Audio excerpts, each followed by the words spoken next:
নম্বর P রোডে এখানে যে বাজার বসে, সেই বাজারে ভোলে বাবাকে যেভাবে ভক্তি শ্রদ্ধা করে, এই শ্রদ্ধা আরেক নাম হচ্ছে কোচে।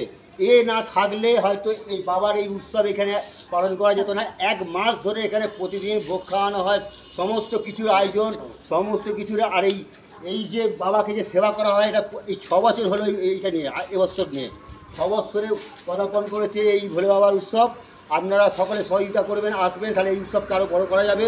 এখানকার এই এলাকার মধ্যে এই যেভাবে বাবাকে ভক্তি শ্রদ্ধা করে, এমনকি আজকে উপোস করেও আছে, উপোস করে থেকেও এত রাত্রি পর্যন্ত, পূর্ণিমার যে উপোস, এবং সেই এত রাত্রি পর্যন্ত থেকে দাঁড়িয়ে কাজ কমপ্লিট করার জন্য বসে আছে। এই জন্য অনেক বড় একটা পাওয়া আপনাদের কাছে।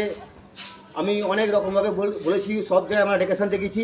এই ডেকেশনের মধ্যে কিন্তু বাবা শক্তি বোধার সাথে যেভাবে আমাদের সহযোগিতা করে, আর প্রত্যেকবারে আমাকে বলে আসে, মানে এটাই সবচেয়ে ভালো লাগে যে একবার মনে করিয়ে দেয় যে হ্যাঁ, যেন না ভুল না হয়, এটা করতে হবে। কিন্তু এই যে করে দিয়ে আসা, এই যে সব সাজানো আছে, দেখুন আপনারা লাইক কমেন্ট শেয়ার করে একে অনেক দূর পৌঁছাবার চেষ্টা করবেন, এটা আমরা আশা রাখবো। আপনাদের সকলের কাছে ধন্যবাদ।